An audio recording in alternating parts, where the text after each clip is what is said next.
Okay. All right. Are we ready? Out of the way like that. There we go. Yeah, ready. I'm ready. I'm good. I'm ready. Okay. I'm not ready, but we'll go anyway. Shut up. Okay, here we go. In 3, 2, 1. Ladies and gentlemen, you are now listening to RPG Maker Cola.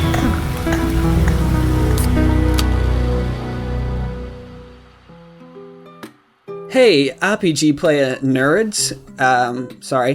Welcome to your fizzy, soda-filled source of content for game development opinions that mean very little in the grand scheme of things. It's your favorite RPG Maker podcast, RPG Maker Cola.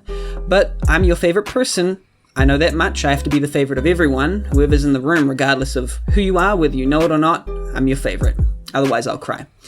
Unless your favorite happens to be one of our very illustrious guests currently on this podcast, or anyone else that's not, who's here. I've lined up a stacked group of developers who I'm about to introduce, and you're probably quaking your boots waiting to hear who they are. I can hear you. But before we introduce which challenges are entering the arena, who am I? I'm your host, Cash, also known as Cashmere Cat, also known as the Puzzle Snob, also known as that feeling you don't know what you're doing, but all distilled into one person. And this is the place for you. It's a chill space where we get together skilled developers from the RPG Maker community to chat cordially and occasionally non-cordially about game development, game design, and probably a whole bunch of unrelated other stuff too. It's casual, it's cool, it's cola. Today I have 3 guests who I'm actually quite afraid to introduce because each of them is very intimidatingly skilled. I almost doubt myself why I decided to put them all on one podcast because I don't feel worthy to touch the soles of their feet. I cower beneath their glory. Our first guest is a fellow Australasian, just resides across the ditch, living in the Australian outback. G'day mate, put a shrimp on the old barbecue. Bob's your kangaroo. Aussie rules on the beach with Uncle Stu. I don't know what I just said. He's a game developer. I don't know what you just said. He's a game developer, but also an animator. You can check out his work on the YouTube channel, which I was going to say the name of it, but that's for suspense. I'm an idiot. Creator of Flatwoods, a small adventure game with 2 endings built in the RPG Maker MV engine. We play Lemon, a small child that feels a great need to uncover mystery of a shooting star that's just flown over your home. Also creator of Hazmat, a project made over the span of 2 days with the theme of Contagious. And also, last but not least, the creator of Shooty and the Catfish, an episodic series with 5 episodes in total planned, each of the episodes building on mechanics and story as they go, with a Game Boy Color-inspired aesthetic and an original EDM soundtrack by Jim Hort, and a unique resource management-based combat system. It's a strange new series, and I just love this person's output, just straight up enjoy it. This person is Visitors from Dreams. That's me. That's my cue to come in now, right? Yeah, I broke it a little bit early. That's the old Shooty the Catfish. That Game Boy Color aesthetic is gone now. It's gone. Get rid of that Game Boy Color aesthetic. Oh, it's gone? Okay, it's gone. Boom, it's gone. I saw a bunch of other RPG Maker games and other indie games using it, and I was like, oh, great, now it looks like all these games. I got to move on. Yeah, it's me. I'm an Australian guy. It's very weird hearing a Kiwi saying the word soda, because I know you say soft drink just like we do generally. Yep, very that's strange. True. Yep. Yeah. Hi. That was Visitors, and our next guest is one of my longtime friends and collaborators. We worked on a game called Amort together and pretty much talk all the time. He's furniture to me. I created a trailer for him for the incredible new game he has, but I first discovered him when he placed in the IGMC 2014 event with his magnificent Cope Island, a subversive non-linear RPG that he would later flesh out into something greater. He is the creator of he's going to get a massive head for this, my undebated favorite RPG Maker game of all time, 3 Ghostly Roses. He also just finished the fantastic Cope Island Adrift, which you should get now, which utilizes unorthodox gameplay systems with story elements that are surreal, like you're in a game made by Lynch or something. You have randomized weapons, battle your way through a series of trials, showdown with your demon, and take the plunge to discover oneself. This developer is zDS. Welcome to the podcast, zDS. Hi, zDS here, and I am quite anxious to become Cashmere Cat's friend. Dan. Oh my god. I've been listening to that podcast a lot. That's from Conan, Friends with Love Conan it. podcast. Every I've week. so much. Yeah. Our last guest is a mainstay at RPGmaker.net, a true developer veteran who creates epic long games. You probably know him for creating the incredible, fantastic Jimmy and the Pulsating Mass. But I first discovered him upon realizing his 50-plus hour epic, I think it's 50 hours, a very long rope to the top of the sky, created in VX, and utilizing the RTP. It didn't probably necessarily get as much traction as it deserved. A game featuring just a character-centric storyline. I didn't play the whole thing, but it had some challenging boss battles, some original music, crafting system, lots of side quests, and then went on to create the magnificent horror game God of Crawling Eyes, which utilizes just black and white aesthetic brilliantly, and an IGMC entry, The Heart Pumps Clay, which was just kind of beginning to like a boss kind of centered. It was a very interesting game. Stats would like decline over time and just various things. I finished that one. And finally, you obviously know him best for Jimmy and the Pulsating Mass, the hit game, the incredible game filled with wonder and mystery, inexplicable, just kind of one of the landmark commercial games in RPG Maker. It's a pleasure to have housekeeping on the podcast. Hey, it's it's good to be here. I think a very long rope got probably more attention than it should have, but thanks for the intro. Yeah. 50 hours, you're a madman. Yeah. Well, I mean, like mad or stupid, right? One or the other. Yeah. So we're gonna go into our next segment, which is the Buzz Corner.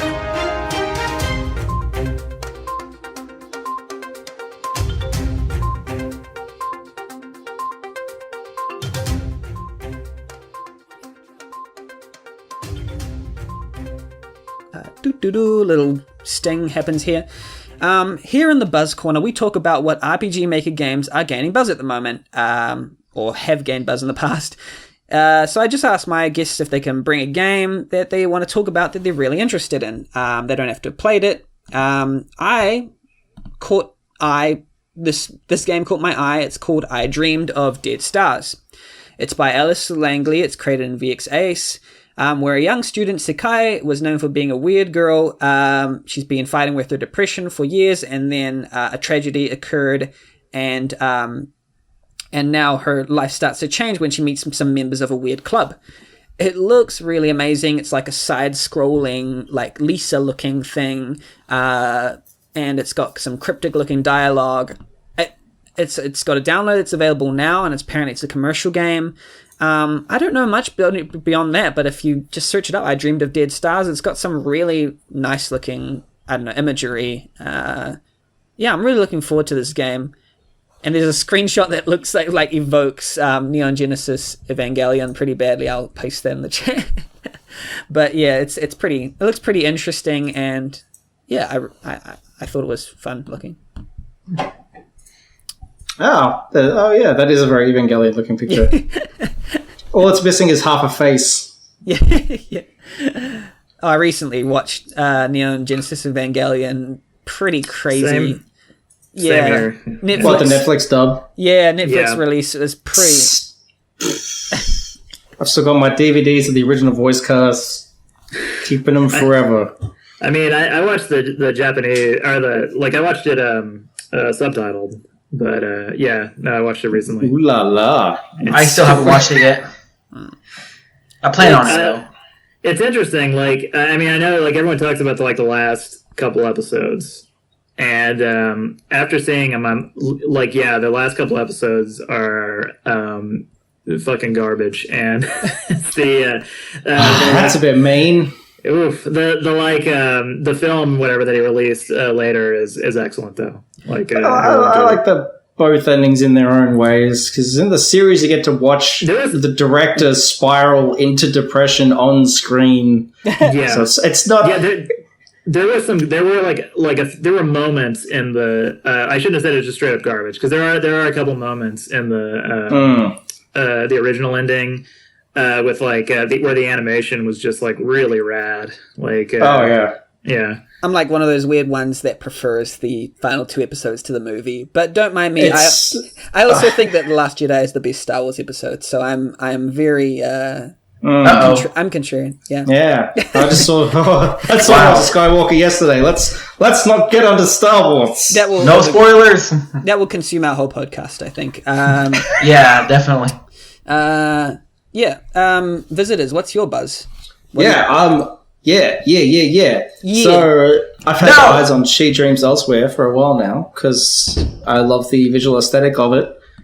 And as someone who uses MV myself, obviously, it's nice seeing something get so far into development in the engine without moving to a different engine. That seems to be pretty rare since both Glitched and Virgo started with MV for their Kickstarter demos and then moved to other engines, but She Dreams Elsewhere stuck it out the whole way through, which is cool to see. It reminds me of Virgo a bit. Yeah, well, there's just this whole batch of like MV games that kind of like started getting noticed around the same time. You're right, though, color palette wise, it's got that same sort of like really stark sort of idea with the big chunky on-screen visuals for the overworld and then the more detailed portraits. Like it's got that real contrast, just like Virgo does. Oh, yeah. Color, but I've just been really interested in it a while, and they just announced it's coming to Xbox One, which means RPG Maker MV works on consoles. Someone found a way to do it, which we've been asking about for ages. No way. Yeah. So is it running in a skin or a wrapper? Don't know, but I did talk to Lorenz about it briefly on Twitter, and they can't really talk about it that regard until after it comes out, how they did it. But it's exciting for possibilities for the future, I think, for other developers with the engine. All of us, yeah. Yeah. So it's got that stark kind of black and white contrast throughout, and like with like selective neon colors and stuff. And there's some really interesting on-screen effects, like warping and things like that, and particle effects that I can only imagine will have been programmed in Java with really heavy customized scripts that I find really interesting. There's a lot of visual stuff going on that you can't do out of the box, but unlike a lot of MV games that I see using tons of lighting plugins and stuff that look like hot garbage, they're actually being used appropriately and subtly, which is super uncommon. Oh, so you mean like JavaScript, the JavaScript plugins? Yeah, because MV, you can write custom JavaScript plugins and chuck them straight into the engine, which is really cool. I've used a few myself, even though I'm not a programmer, but I've had to create some. So yeah, I know people are talking about it, but I don't think enough people are talking about it. Get talking about it, everybody. Start talking. Where else does she dream? I don't know. I'll have to find out when it comes out. Play the game and find out where she dreams. There's a demo. There's a demo currently out. Yes. Housekeeping. What's buzzing for you right now? Well, I mean, it's not really a currently buzzing game, and it's older than any game that I've made. Actually, but I haven't really played a lot of RPG Maker games recently, so I kind of had to reach back there. But Leo and Leah is probably my favorite RPG Maker game, and it's gotten some like acclaim, and it has a decent following, but I never really see people talk about it in circles outside of the RPG Maker community, and even in the RPG Maker community, I don't see it mentioned often.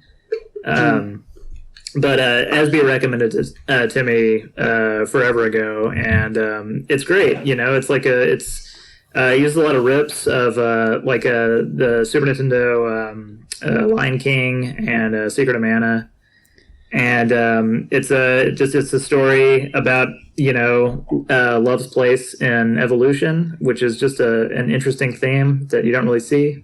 Does it have kind of Lion King vibes, or is it different?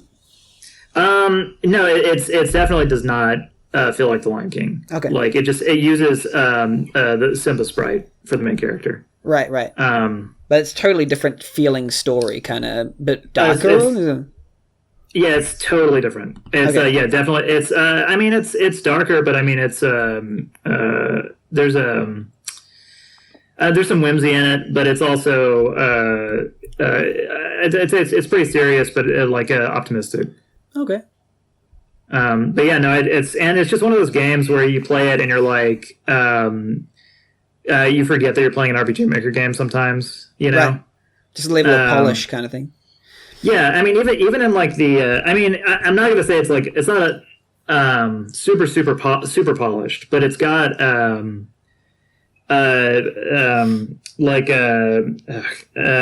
collision detection, for instance, that isn't garbage, which is very hard to find in an RPG Maker game. It was kind of like super hard to do. There used to be like this kind of obsession with finding a way to integrate like collision detection and mouse systems and stuff in RPG Maker. Mm-hmm. And then I think at some point just people gave up. Just people started realizing, okay, this isn't working.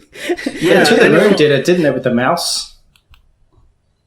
Yeah, definitely the mouse system thing. I mean, some people have used the collision detection thing pretty nicely, but still, it's just, it can hurt.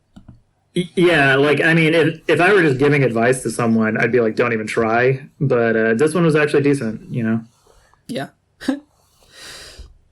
zDS, what's been buzzing for you currently? Brave Hero Yusha EX. Oh, yeah.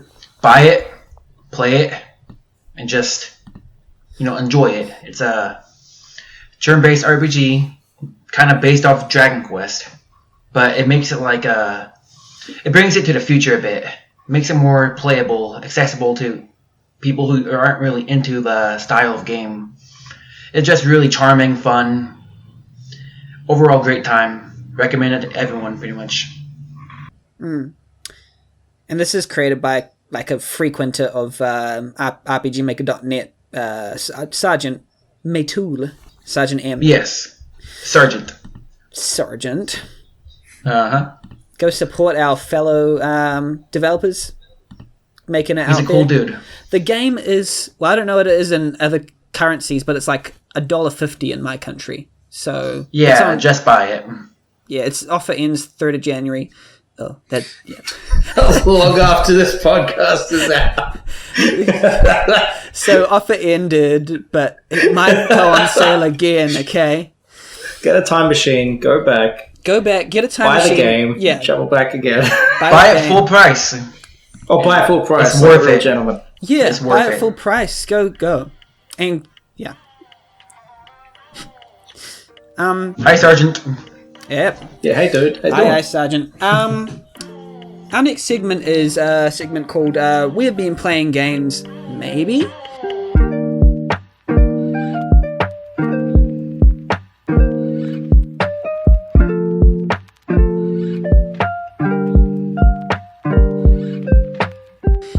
Hey, have you been playing games? If not, that's all cool, but if so, you can talk about a game you've been currently playing or have played and explain whether you liked or disliked it or why. My game is Brawlhalla. Brawlhalla is an epic platform fighter for up to 8 players online or locally. You try some casual free-for-alls, ranked matches, you invite friends to a private room, and it's free. You can play cross-platform with millions of players on PS4, Xbox One, Switch, Steam, and they have frequent updates to the latest ones like Steven Universe characters I think you can play as, which is pretty, like, if you're into that, I haven't watched it, but if you're into that, then it's sort of like a 2D, lower quality Super Smash Brothers, but sort of still about as addictive. I played this with my friends through the night, and it was really fun. LAN party. Go get a LAN party together, play some Brawlhalla. I could say it's Steven Universe fighting game work. There's enough characters. Yeah. Well, they just keep adding new things, like they can add legends, and obviously you can pay microtransactions to get them as skins and stuff. So yeah, interesting. Yeah, it's free, but they just you buy cosmetic stuff. Huh. There you go. It's fun. Go try it. Housekeeping. Have you been playing games? Yeah. I've been playing Monster Hunter World way too much, but I played through Romancing Saga 3 pretty recently. Mm-hmm. It got it finally got it ported on PS4, Switch, everywhere. But this was an old Super Nintendo game, A lot of people probably played the ROM, the translated ROM. But it's fantastic. You know, it's if you like the Saga games, it's one of my favorites. Was it a remaster? Yeah, it was I guess it was a remaster. Like there were a few additions to this port, and but it's pretty similar. Oh yeah, that's right. They have the backgrounds are high def and everything. Okay. Cool. So yeah, the actual gameplay, if you're not familiar, I mean, it's a turn-based RPG, but there's a big focus on exploration, and it's done in a really interesting way, where you'll just go to a town and you'll talk to someone, and they'll just mention another town, and then you can go there on the world map. Is this something you grew up with, or something you just discovered? Well, I mean, I grew up so the Saga series didn't really come so. There were 3 Saga games that came out here, like, when I was a kid. And those were on Game Boy, like Final Fantasy Legend 1, 2, and 3. Mm-hmm. And those were okay. That's where they're reported at, how they're reported in America. I'm not sure overseas if there were. But I didn't even know those were Saga games, and they were okay. But then the first one that came out that I really enjoyed was Saga Frontier. Yeah. And that came out on PlayStation, and then the sequel. And I love both of those. And then Unlimited Saga came out on PS2, and most people hate that, understandably. But I played through it recently, and I kind of love it. Like, yeah, it's it grew on me like a lot, but. Saga just takes a lot of really weird risks, and I feel like it's just their like Squaresoft, I guess Square Enix now. It's their like just their all their ideas that they couldn't fit into their other games, kind of like experimental channel kind of thing where they can like push things through. Yeah, I kind of get the feeling that's because it's like a lot of Saga games don't feel like 100% completed, but there's just so many neat ideas in them. Yeah, and then there were 3 the Romancing Saga games. There were 3 of them. Were on Super Nintendo. We didn't get any of those. So recently we got the second and third ones got ported, and the first one got ported as a minstrel song for PS2 a while back. Mm-hmm. But yeah, like I just love them. They're so interesting, you know, and they're just so unlike other RPGs. And so there's a lot of ideas. Like one of my favorite aspects about them is just sort of the free range exploration. That's like specific to the Romancing Saga and Saga Frontier 2 as well, but the 3 Romancing Saga games. Does it live up to its name? Is there a lot of romancing that goes on, or is it just kind of... There is, like I'm trying to think, in the third one, I don't think there was there was like one romantic relationship. Right. So yeah. I guess it doesn't really succeed as a game then. It doesn't really describe what it's doing. Right. So romancing and stuff. Yeah, so my final grade is an F. For yeah. I was just trying to riff and I was just failing badly. But well, yeah, that's the game, I guess. Sorry to just cut you short and is it worth it to try out for someone who's not really played much Romancing Saga? Because I actually have worshipped that soundtrack since I was a teenager, but I never played it. Oh, the soundtrack is great. But yeah, play it. Like it's if you haven't played have you not played Saga Frontier? I actually never played a Saga, but I did play Legend of Legacy, a game that like inspired by Saga, and I actually really liked it.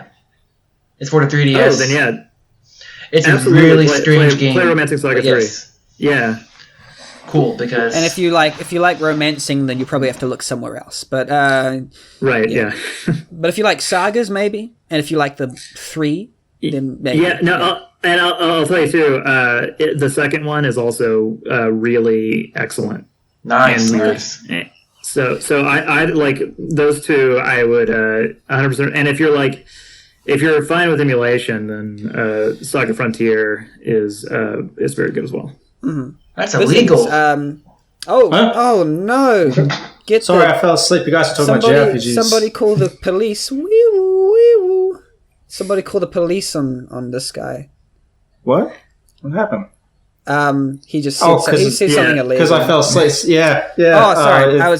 No, you fell asleep. He said something bad and illegal, and he should be stopped. Hey, he did. I thought it was because I said JRPGs put me to sleep.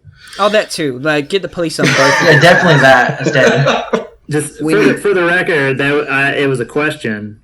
Like, if you are into emulation, see you. I never the emulation implicated anyone. Let's stop using the word emulation and start calling it game preservation. It's happening. That's good. Thanks, Thanks, CDS. You're promoted. I got your back. Visitors, what game have you been playing, if any? It's my turn. No, I'm joking. I'll smack you.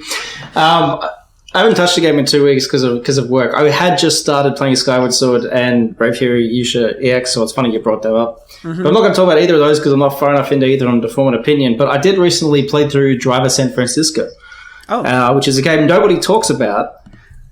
And I understand why, but at the same time, I sat down to play going, oh yeah, just another open world game with cars in it. And it's a really stupid plot. And it does probably the best job of tying its mechanics into its plot that I can remember in recent memory.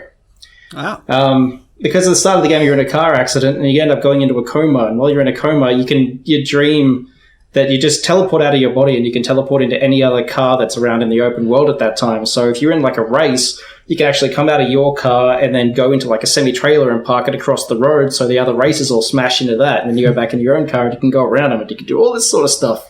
Yeah, I remember there was a video on it that was like, it was like a second person game or something. Yeah, it was awesome, and it's a real shame that nothing ever happened afterwards. They just killed the franchise afterwards. There was also some other really interesting things, like you're in a coma and you have a heart attack, and it's represented in the game. So while you're on the stretcher being taken to another part of the hospital, and you can hear all that going on outside in the actual car, you're chasing an ambulance, which is a representation of what's happening to you in the real world. And the closer you are to it, the louder the heartbeat is, and the further you're away from it you get, the dimmer it gets, and you basically die if you get too far away from it. So it's got all these really creative ideas smashed in there. Yeah, it's really experimental, and I can't believe Ubisoft made it. I can't believe the game exists. It's a genre I don't care for, and I think it's one of my favorite games that I've played through this year. It's just not very often where a game's narrative and its mechanics tie together so cohesively, in my opinion, at least. I believe we call that, we in the business call that ludonarrative resonance. Well, that is a term that gets thrown around a bit, but this is the opposite of that. It's ludonarrative cohesion. It all works together in such a great way, and it's really unfortunate that the game isn't available currently on PC. It's been delisted, assumingly because of licensed music. Oh, yeah. Which is a real shame. I played it on the PlayStation 3 because I bought it years and years and years ago, and I just never got around to playing it. And yeah, I have nothing but the highest praise for it. The writing's on point.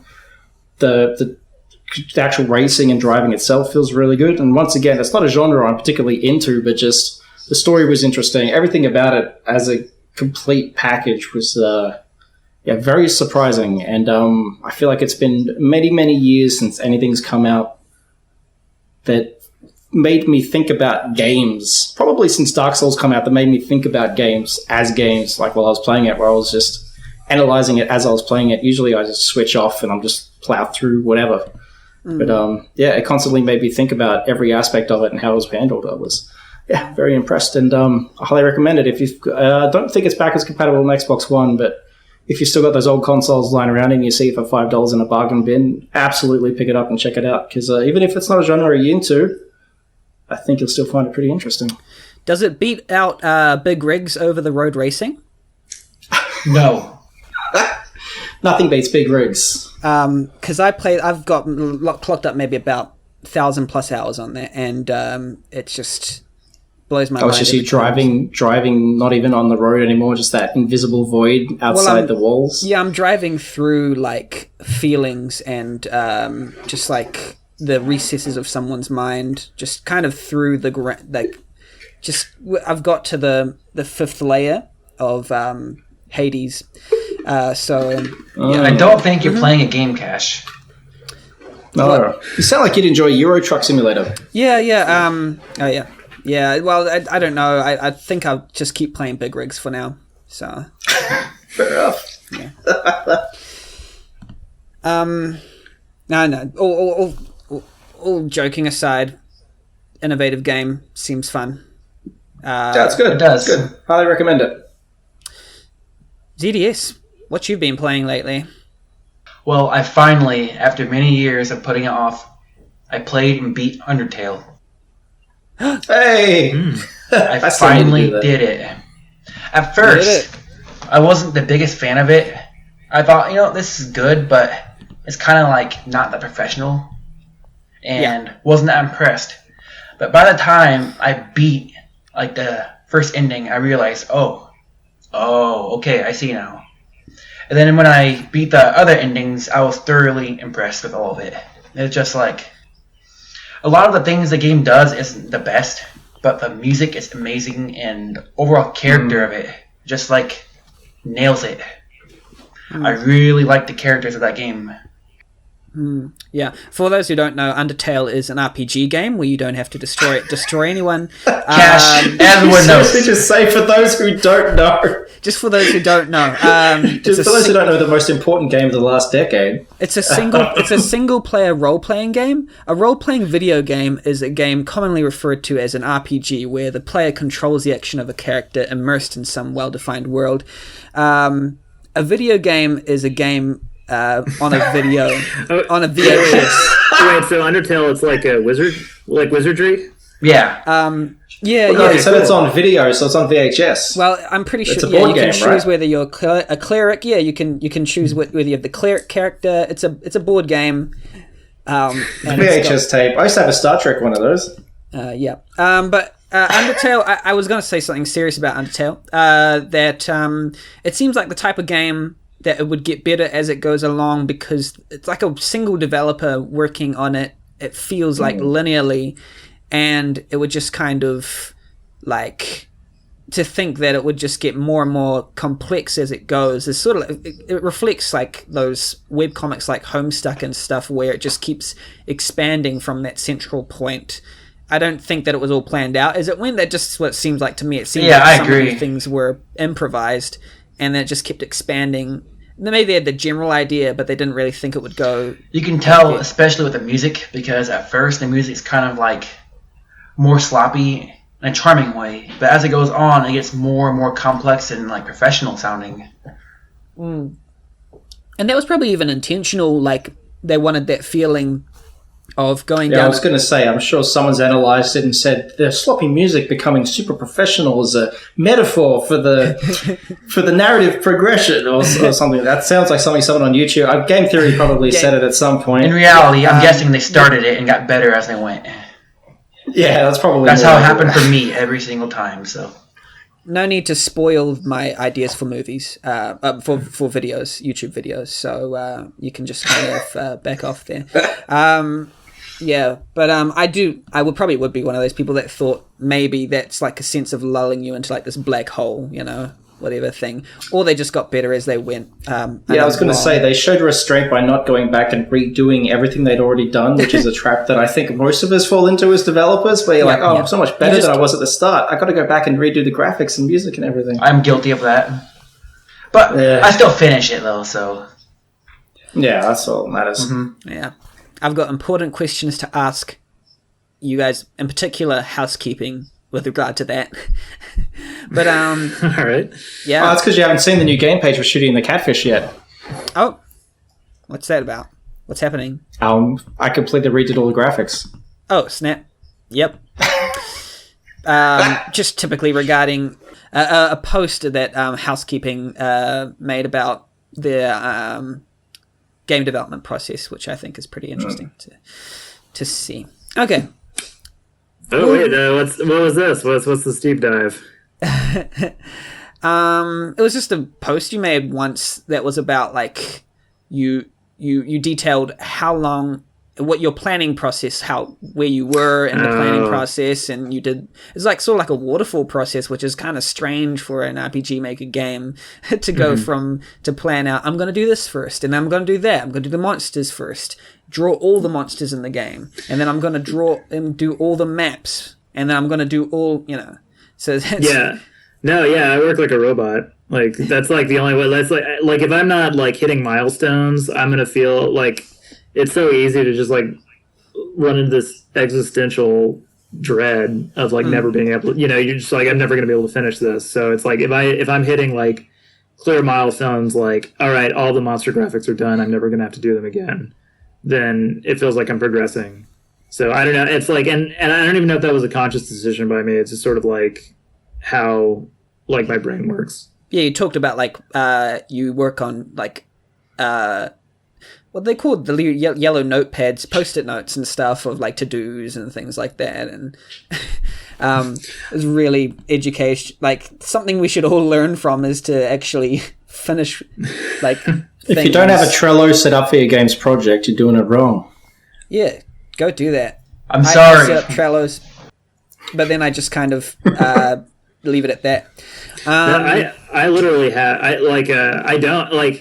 I just have a notepad file. Same. And then several notebooks of just like and it's like they're kind of organized, but yeah, it's just like maps or whatever I'm working on at the time. It'll just be like I'll flip through a notebook and there'll be be like 30 maps. Wow. Yeah, like that's I just do it on straight up notebook paper, and then it's changing now. Like on the current game I'm working on, because I'm working with someone else. So since I'm doing that, like a lot of the systems and stuff I want to actually have on like spreadsheets. So I'm doing a bit more there. But yeah, no, like on Jimmy, I have like 2-3 full notebooks of just stuff. Okay, well, before we go into our next segment, this is kind of off podcast talk, but are your recordings still running? Yes, I thought you were going to ask if you needed to go to the toilet. Yeah, it's gone. Do you need to go to the bathroom? No, I don't. Cash is going as we speak, so. But if I did need to go, it was good to have the option. I've got a bottle at my desk, so I'm all good. I do too. I'll probably need to go on the next one because water goes through me like water. Water. Yeah. Not as bad as beer though. Once I've had 2 beers and the water breaks, then it's just every 5 minutes. Yeah. Our next segment is topics we must discuss because this is a podcast and it's serious.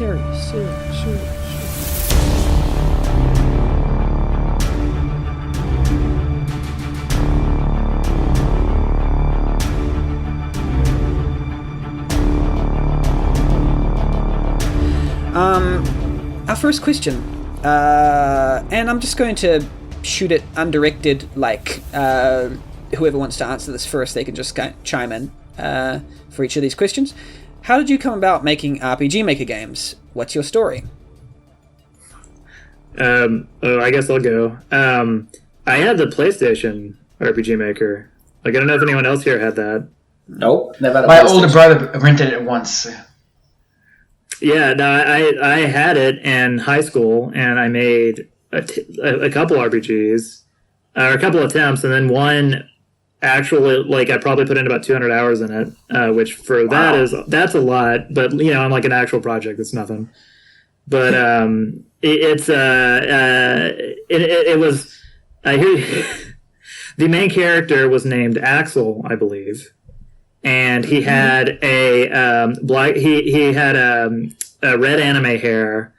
My God! Black leather jacket with flames on it. No way! And also, Yep. Also black leather pants that also had flames on them. Wow! I see. His special technique was called slash and burn. You make and I think worse. that's because I had learned about slash and burn farming recently, and I just thought that was a cool term. But no, it was terrible, and I done that, and then I didn't know about the ARM 2K or anything, which would have been around this would have been around 2000. So yeah, it would have just been coming out. Yeah. And I didn't learn about RPG Maker the actual like PC version until college, and then I messed around with it a little bit, and then I came back in my mid-20s and was like, this is a thing I can do. And so I just started working on a very long rope without even looking online for like the community or anything. And so I just kind of like made a game over the course of like a year and a half, and which was the worst thing you could possibly do. Like get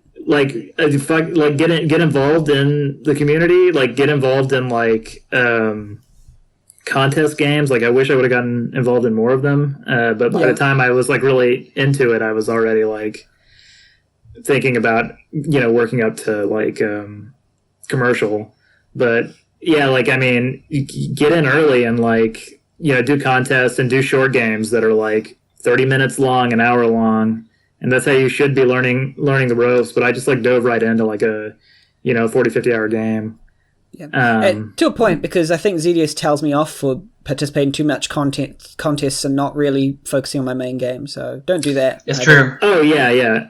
I mean, like learn the ropes, doing the contests and stuff. But yeah, like or just pick one or the other. A lot of other developers only do contest stuff, and that's leads to some pretty interesting results too. Mm-hmm. Yeah, that's true. That's true. I just don't believe in picking every single event on Armin to try and make a game for. You're going to burn out hard. No. Mm-hmm. I see it happen a lot. Right. You're killing me. zDS. Yeah. What's your story then? Well, it started when my older brother rented RPG Maker. I was like, I don't know how old I was, maybe 3rd grade, 8 or 9, maybe younger even. I just remember really, really wanting to make games, but he wouldn't let me do it, so I was kind of bitter.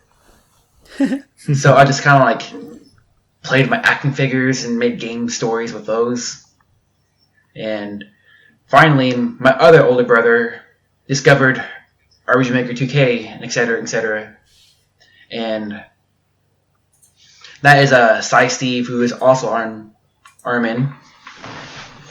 But He's a developer. You got a brother as a developer as well? Yes, yeah. He's the one I made Mount for Peace with.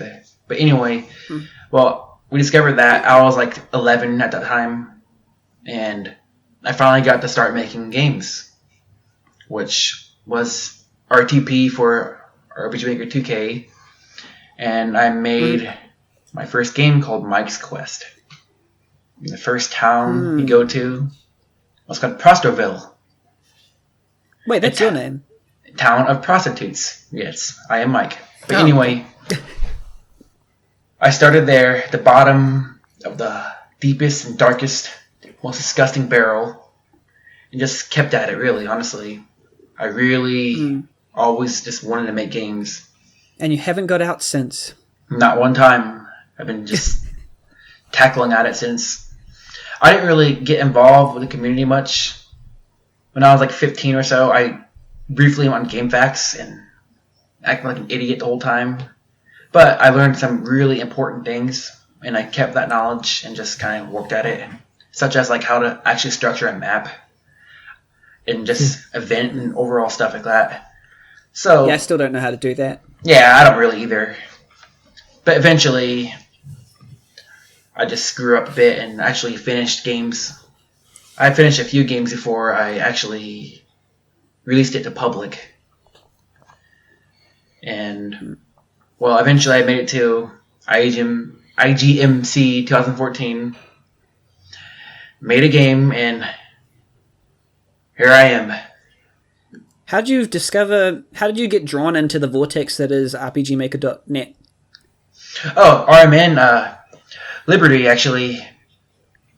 She PM'd me, I think, on RPGmaker.web, I think, because I wasn't active at all. But she judged Cope Island and really liked it, and she told me I should join RMN. I think I private messaged you as well, but that's fine. Well, I didn't see your message for a while. No, I'm just not as important, I think, so. That's true. But yeah, but then I went to RMN, ignored it for a year, and just randomly got into it, and never left since. What about game development Beautiful. interests you, I guess? Like, what hooks you in? That's a really hard question to answer, honestly. It's like a weird obsessive need because I'm always in my own head. Yeah. It may make me sound like a douchebag, but whatever. I'm always thinking of game stories, always thinking of games, characters. And I just... If that's being a douchebag, then I think we're all douchebags. Yeah, and probably. just internal thinkers. Well, I'm always in my own little world, pretty much, and sometimes those worlds get like obsessive almost where I have to make it real. Yeah. Excellent. There you go. Yeah, visitors. How did you come about making these weird things known as RPG Maker games? Back in, 2002 when I was in high school, I downloaded that good old unofficial language translation. Yeah, for 2K3. Mm-hmm. And I made some junk. I submitted one of it for I was doing engineering and design at high school at the time and actually made a little game and submitted that for a class project. And I messed around with XP a little bit as well. That's when I started to work out how I could take characters that I'd just drawn in. It was Flash MX back in those days. So this is probably, when did XP come out? 2003, 2004? Yeah, XP, no, just going. I didn't know that at the time. I just, anyway, I did it for that for a little bit. Never actually finished or released anything other than that one school project, which never went online. And the files are long lost, along with countless files for old cartoons and stuff I've made, unfortunately. Yeah. But anyway, then I got away from that and did animation for, the next 15 years or whatever it was. More like 17 years. Anyway, I was in Canada more recently. So this was when did Flatwoods come out? Like 2015. So I'd been in Canada for a few years. I'd been doing visual effects and compositing on a couple of Netflix series. And I'd always made, all this time I'd been making short films and animations in my free time as like a hobby. But now that I was... Because up until I started work for Netflix, I was doing advertising and marketing work. And it felt different enough from what I was making film-wise to not feel like work. But when I started working for Netflix, all of a sudden making my own animated shorts did feel like work. But I'm the sort of person who needs to be constantly making something. Yeah. And I was like, hey, I remember if I worked RPG Maker out when I was a dumb kid, I could work it out now. And so that's when Flatwood started happening. And that's why I had so much animation in it, because it was like that transitional period from being a hobbyist filmmaker to a hobbyist game developer, and it kind of mashed those two. That was to help me make that transition easier. So I think Flatwood's, the actual game part was made in about 2 months, and the animation took another 6 weeks or something like that. So it was a very quick production, really. And it's a short game. You can finish it in 15 minutes.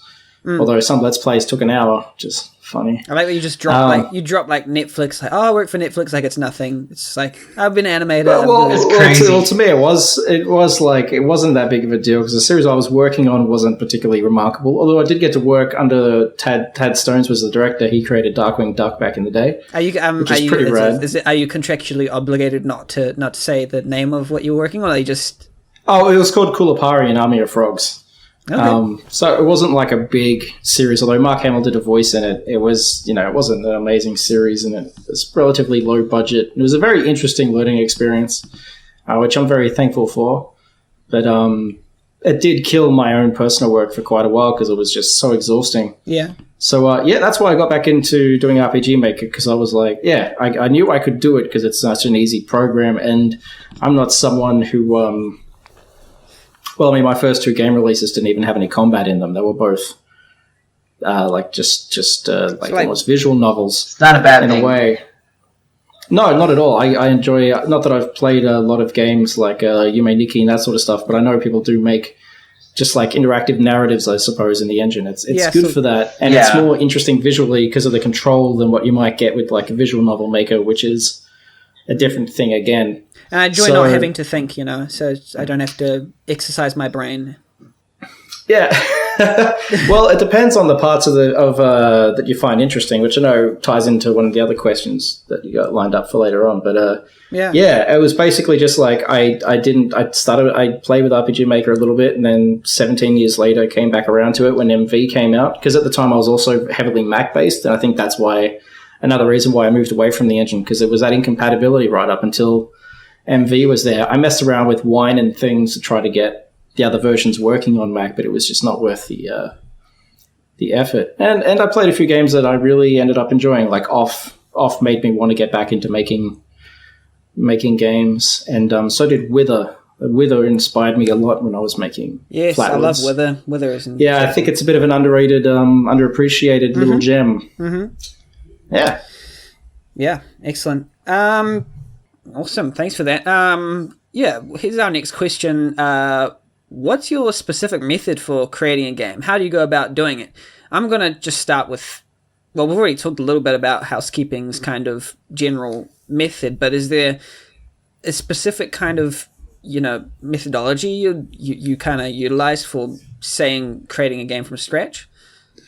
I mean, I would say, like the planning stage, like don't underestimate it, I guess is like the biggest, I guess, general tip I'd give anyone with creating a game. But I spend a lot of time planning. And I tend to plan levels around combat. Like what and then you design the combat based around like player toolkit.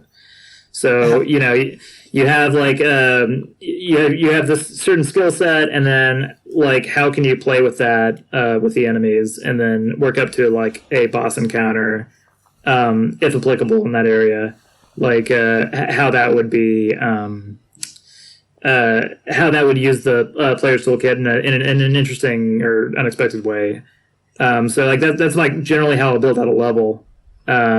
But yeah, I mean, like the whole process is like there's just like a lot of components. Like there's a lot of juggling involved, and I like doing that.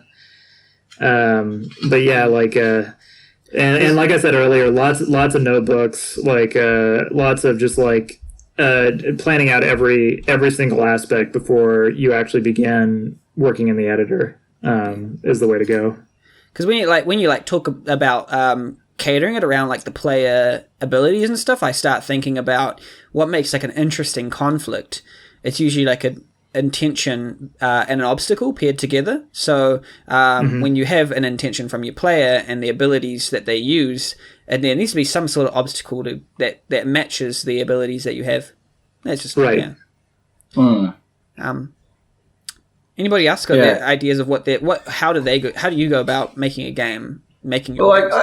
I'm similar in the sense that I use notebooks, and like Shooting the Catfish, for example, was episodic. So I basically come up with like 5 individual scenarios that are loosely over like tied together. Adventure Time's episodes are a big influence, actually. There's awesome. Adventure Time has like mini arcs that aren't necessarily directly connected in a really obvious way, but there'll be like an overarching connecting thread between them. So I kind of approached Shooting the Catfish that way, which kind of makes sense since originally it was it was going to be an animated series being co-developed with Frederator.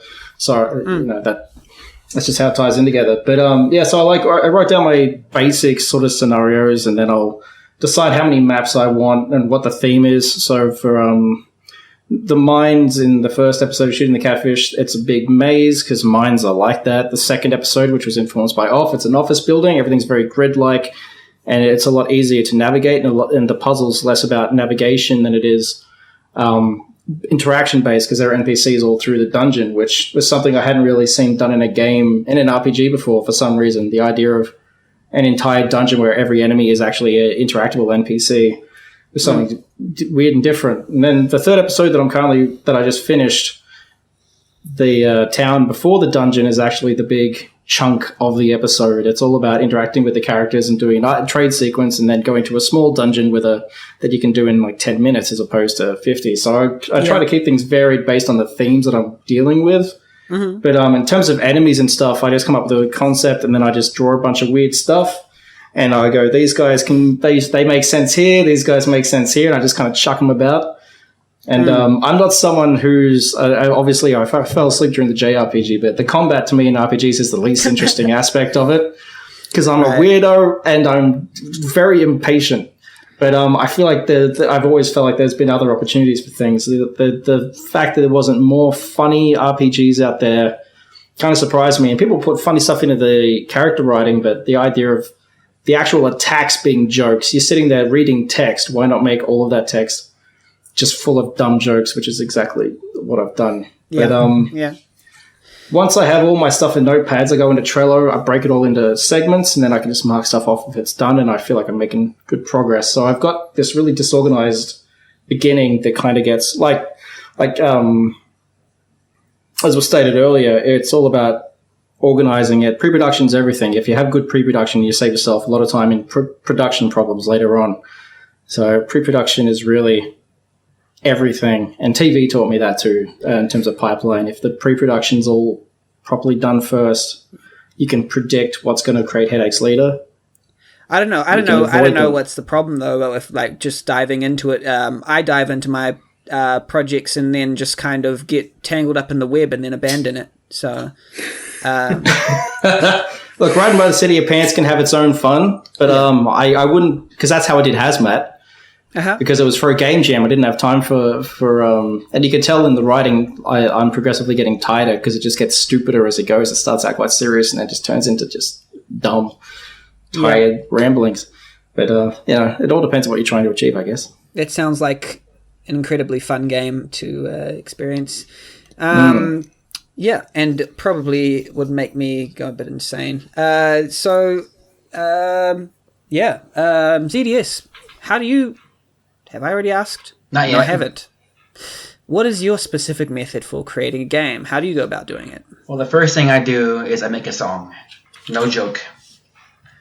I usually have an idea and like a vague idea, and the first thing I do is make a song, and then I have more of a vision of where to go next. So I start with that, and regarding like a character, I usually imagine a scene with a character that sticks with me. So I kind of build the whole game around that. That's like Three Ghostly Roses, pretty much. I imagine Edmund holding a rose and giving to his daughter in a dream. I thought of that a long time ago. But anyway, I start with that, get the song made. Then, usually I kind of build the game in my head, like vaguely. Like, I know I want this part and that part. Kind of paint a picture. So, once I do that, I try to figure out the style. Which is, because I make everything myself now. Art, etc., etc. So, I just try to make like a basic grass, cliff, water, tree. Or a character. Can you grab materials from the other games that you've made, reuse them... That's only the rock and waterfall. Other than that, you're doing better than me then. I've been recycling assets for 4 years. Nothing wrong with that. But anyway, Robin Hood vibes. You just gotta make your way. Pretty much with that, if you have a basic grass, cliff, dirt, etc., you can kind of build your whole game off of that, at least graphic wise. Yeah.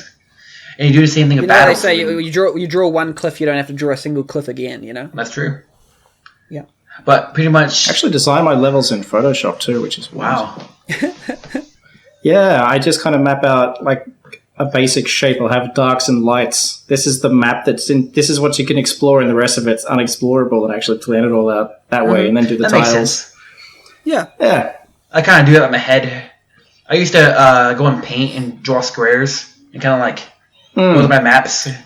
So that's basically what I do. Yeah, because I really like having all of it interconnect usually, so I want to make sure that it all makes sense and looks nice if you paste them all together. So I just kind of draw it, put it right into the editor, and then just kind of despair because it looks horrible. Looks like tile salad. Well, doing that at first is fine. That's like getting a style and a feel, just pretty much. So you start with something basic and kind of paint a picture that's almost complete, but not like complete. Just like. If you have the basic grass, cliff, trees, you can... Yeah, that's pretty much how I do it. But once you have that basic picture, you can use that to build your whole game any style you want. You just go with that. And the same with battles. You just make your system. You build your system. You try to think of an idea. And if you're using RPG Maker, chances are you want to make it simple. Because you don't want to have one of those games where every counter is a boss battle where you're trying to... It takes 30 minutes to complete. You don't want that. You want to Hopefully not as simple as mine, because I don't even have status effects. Yeah. Anything like that. With that in mind, like, what in your mind constitutes good game design? Like, how would you design games from there to be, like, good? What's your personal motto? It's like taste testing food, pretty much. You just gotta feel it. You can't think too much about it. Yeah. You cooking pasta, you gotta taste the pasta. If it's, okay, that's done. It's like that, you know. You can't just sit down and make math formulas for game design. It's not gonna work out usually. Well, it could work out, but it's just gonna take a lot more time.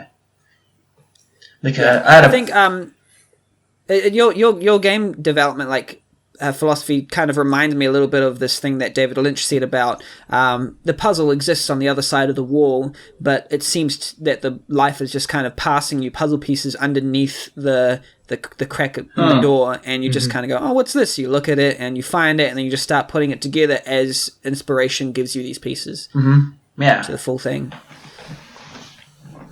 Well, a lot of it is feel, pretty much. That's what I think, personally. It's different. Like, if you're making a really complex puzzle game, chances are a lot of it's logic, and you gotta sit down and actually make formulas for that.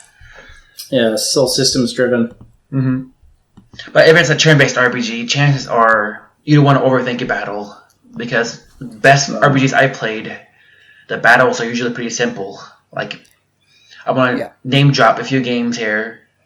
Earthbound, Final Fantasy VI, all those games like that, you know.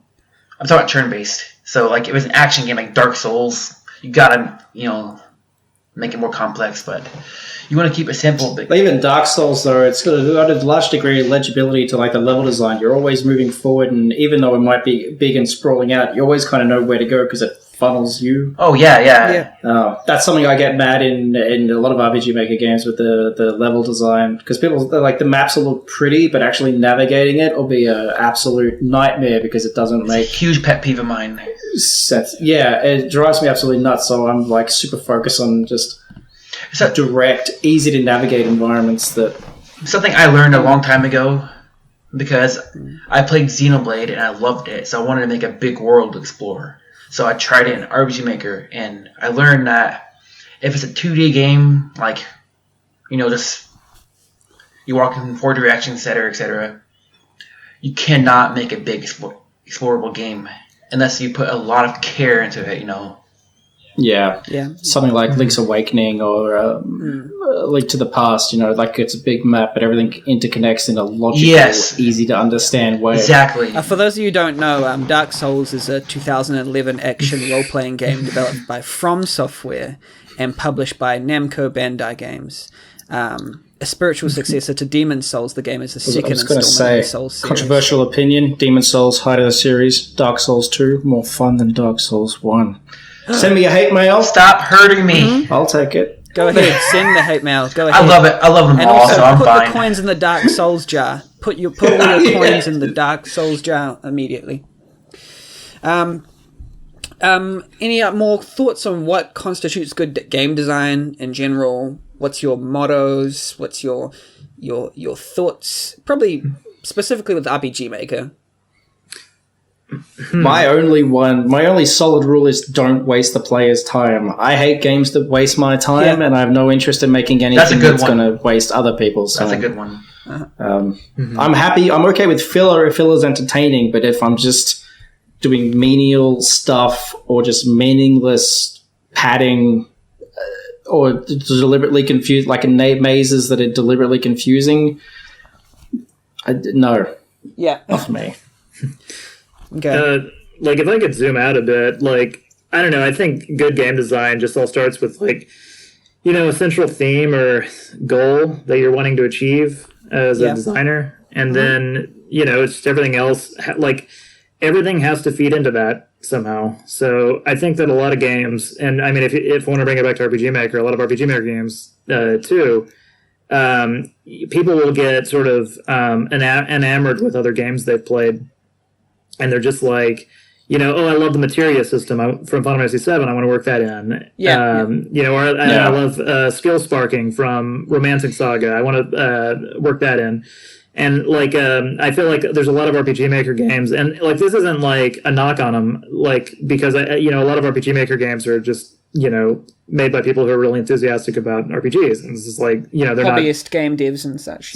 Yeah, exactly. So, but yeah, I feel like games often become a hodgepodge of conflicting ideas instead of these are all ideas that support, whatever the goal is. Yeah, they work in tandem with each other.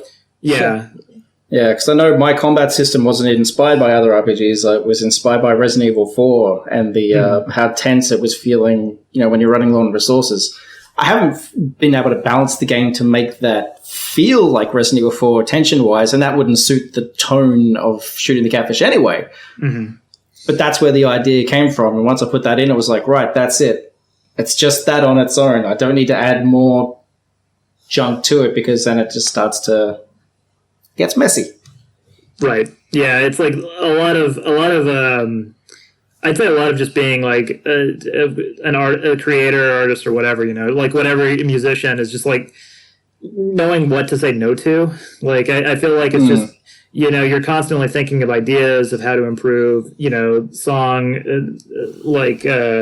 game, novel, whatever, and you just have to know like how to curate those ideas.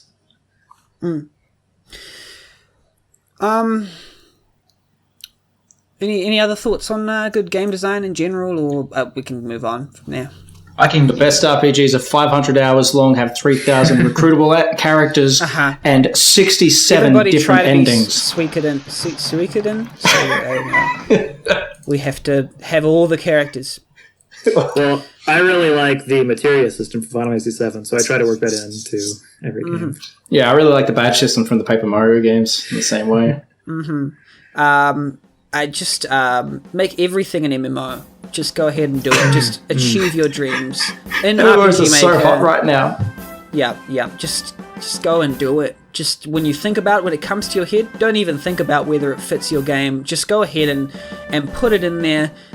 You can put, weapons in your puzzle game. That's actually kind of a fun idea, but you have to do it right. But just recruitable characters in your sleek adventure game. Just go ahead and do it. Don't think about game design philosophies or anything that would, make your game better. Just make it worse, Just. I think games should be like you watch the news, you just type that into RPG Maker and release it. Just. Yeah. Pretty much. Just. I'm going to skip the final question, sorry, because I've only got limited time. Boo. Oh, sorry, boo. Let's just do it without him. Yeah. Yeah, go ahead and do it without me. You don't take it to the podcast. I don't have to be here. We're hijacking the podcast. Yeah. Our next segment is the question book.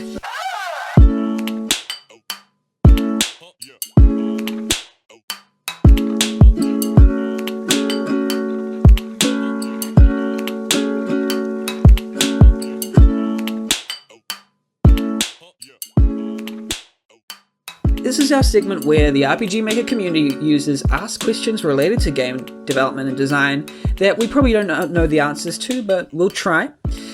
Okay, so our first question. Rexus from the Freebird Games Discord asks, what's the best and worst part of being indie? It's easy. Doing it all yourself and doing it all yourself. So. Yeah, that's it. How do you fund your projects? I don't put money into it. I was going to say. Anyone here put money into it? I don't. Money into my projects. I do. I've spent money that I've earned working other jobs to pay my musicians and things like that. And I also have a Patreon. Go check out Patreon, Visitors from Dreams. If you subscribe, you can get all kinds of goodies. Check it out. Well, I only get $10 a month, but it's climbing. Well, spending money on that is fine. Just don't put your house up. No, that's dumb. Yeah. Well, I mean, if it's your dream, then try. It might make sense to mortgage your house and send your family into a spiral of depressing. If your dream is to live on the street, feel free to sell your house. You need to have a real job, unless you get super lucky. Just get a job. You know what I mean? Keep your job. Yeah, and always spend all of the money that you earn on RPG Maker games, like commission music for like $100 per song. It's easy. It's easy. I'm being sarcastic. I'm sorry. No, it's not. But I charge $500 per song. It would be very bad, very lazy. I'm just getting my bank account details right now. It's 55699. No. 599. Okay. Where do you find collaborators? I don't. Yeah, I've done almost every game solo. The only one I didn't was in a contest. Yeah, I think that's the best. Honestly, that's the best way is probably to meet other developers on little contest games or event games. Yeah. I mean, it was an event. It's sad hearing that zDS doesn't collaborate anymore because I've collaborated with him twice and I probably put him off collaborating. He keeps asking me to work with him. I do. He's full of shit. Don't listen to him. He said, "Man, we should make a game together sometime." You say no. I said, "Yeah, cool. Let's do it." zDS, you're cheating on me. Stop it. Yeah, I made Ed be really mad when I asked you, Visitor, so he got really butthurt. Visitors, you're a threat to me now. You're a threat. zDS already has a game he's been making with me, and he just won't. He just refuses to return to it. I told him I wasn't doing anything until Shooting the Catfish is done. Collaborators, I work mainly with people I've worked with in other industries, like the animation and film industry. Although I did work with Secret Agent AP, I commissioned 5 tracks from him for Shooting the Catfish, and I met him through Sergeant and his work on Soma Spirits and Brave Hero Yusha. So. Yeah, mostly anything I do get is through industry contacts from other industries that I do professionally. So I'm still waiting for you to ask me. Yeah. I'm joking. What do you? I want a soundtrack from you too sometime. Both of yous. Yeah, housekeeping's really good. What do you as developers prefer? Buying games directly from developers or purchasing them through Steam, GOG, or other virtual marketplaces, and why? I like Itch. Itch is good. Whatever they want, really. Whatever the dev wants, I'll do. Yeah, Steam takes a pretty big cut. Itch doesn't take much of a cut at all. So when I do buy things, usually it's through there. For Cope Island, personally, I kind of like it when people buy it on Steam because of the achievements. Yeah. Because my game's kind of, loose-ended and whatnot, and the achievements kind of like, wow, I did something there, But it's not really, necessary. So if you don't like Steam, I don't really mind. But for me, it just feels like I actually made it a real game that has achievements. Other than just, a random side project I made. Yeah, I don't really mind either way. Where people buy, my games. But Steam, I guess I would prefer... I don't know. With Itch, yeah, you get a slightly bigger cut, and that's cool. But with Steam, I feel like that's just sort of the default that most people are going to land on, and having more people, talk about your game on the Steam forums and give reviews for your game is going to build more. It's going to create more of a snowball effect. So absolutely. For that reason, I feel like Steam is kind of the better option. That's a better version of my answer, pretty much. Froge asks, I'm going to go with some of these other questions. Froge asks, since all three of you developers who make a lot of custom assets for your games, how do you tend to tackle having to pixel art so much tile sets and stuff without losing motivation? And what's your usual process for creating your assets or your art? Hey, Frogman, I'll tell you. It's like working out. You have to understand that you will not become some big muscle guy in one day. You just got to work at it as a daily thing. Or not daily, just, you pick days. But you got to work at it as a day-to-day thing where you don't see obvious progress right away. You got to just stick to it and kind of just not quit. And not overdo it. As a fellow massive muscle man with magnanimous proportions, I concur thoroughly with that sentiment. I find the art to be the most fun part, so I don't have to worry about that. Like, it's my favorite part of the whole process that I get the most enjoyment out of. So that's all I'd do if I could. I took no, you're good. I took the question to mean, how do you like deal with just the amount, like the sheer amount, rather than getting better? By which I would say podcasts. Like, listen to a podcast. Like, go. Like, I've gone through I don't even watch wrestling, and I listened to Stone Cold Steve Austin's podcast all the way through. When I was working on Jimmy's art and Chris Jericho's. I was Talk with Jericho. Bang, Bang. Love Talk with Jericho. Listen to this podcast. Do what? Listen to this podcast. Yeah, now, like, I was living in the dark ages before RPG Maker Cola. Same. So ushering in that new era of productivity and greatness. This will boost it.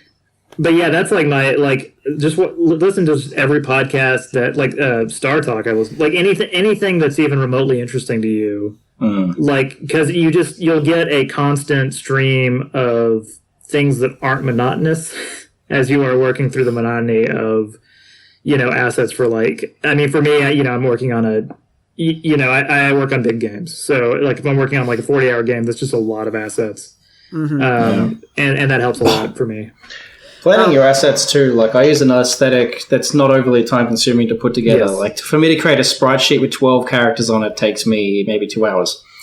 Because it's simple. So that's important. If you approach things reasonably, the only part that I hate is when I'm creating the auto tiles and they don't line up and I have to spend ages because I've got a very particular process, and I do them at a low res and I have to blow them up for MV because it doesn't like taking files at their native resolutions.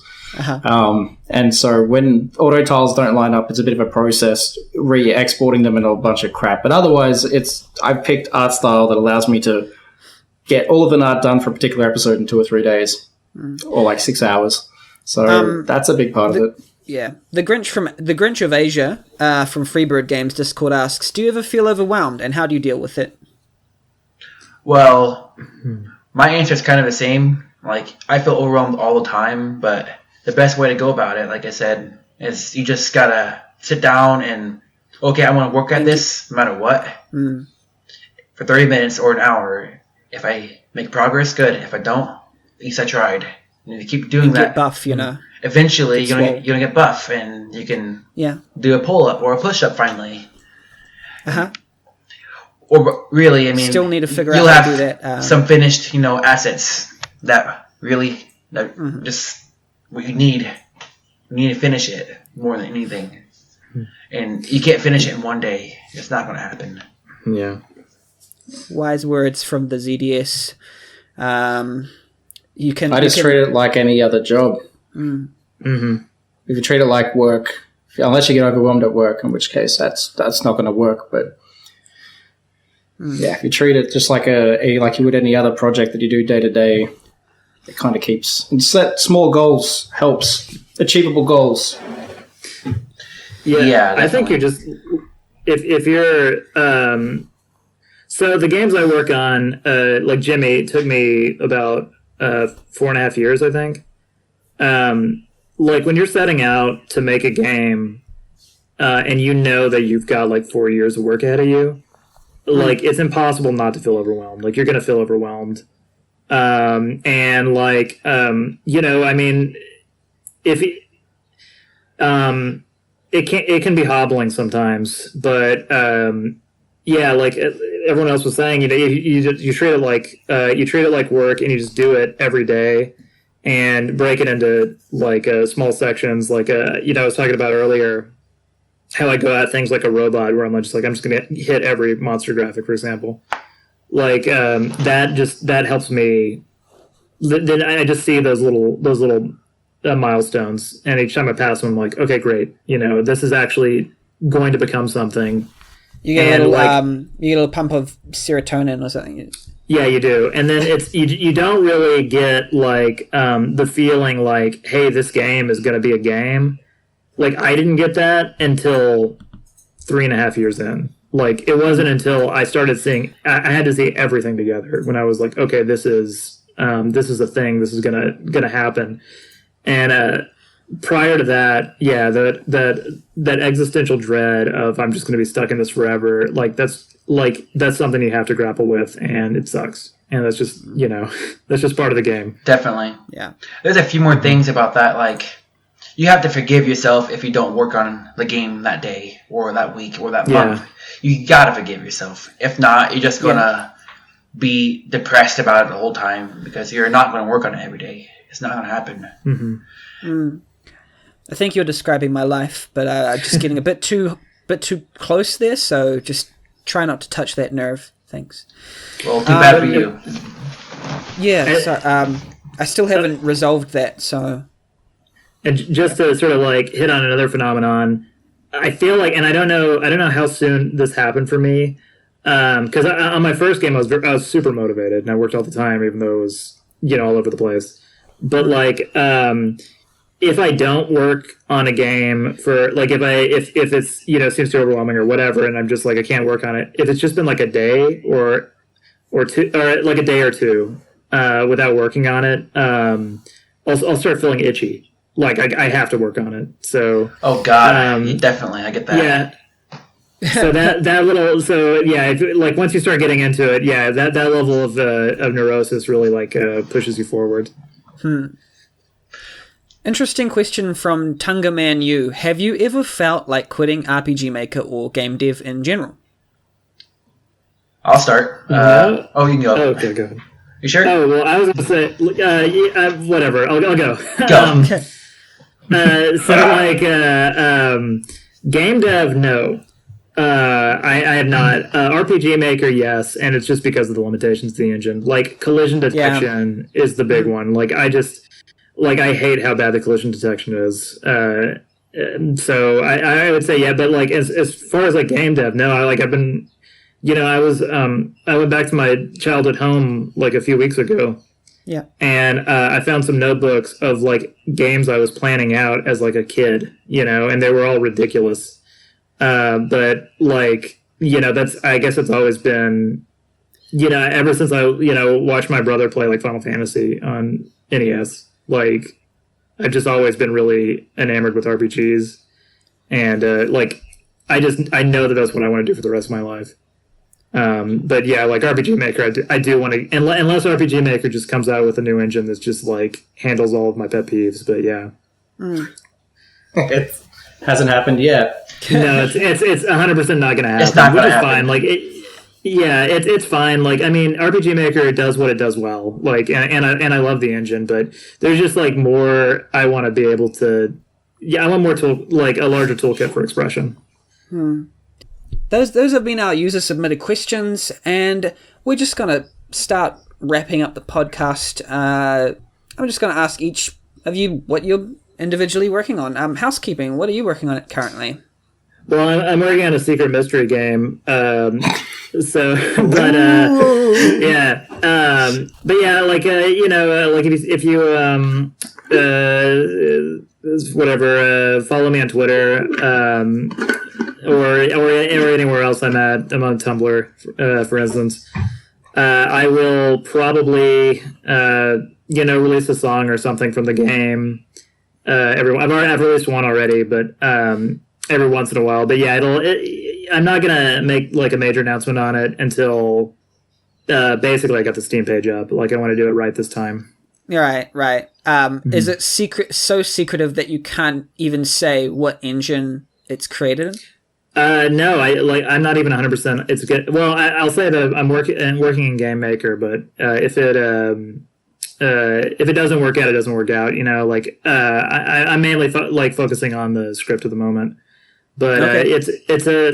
I will say it's going to be a big RPG. That's probably going to be bigger than Jimmy because I'm damn horrible master. I'm a master. What's wrong with you? Oh. I know I've got problems.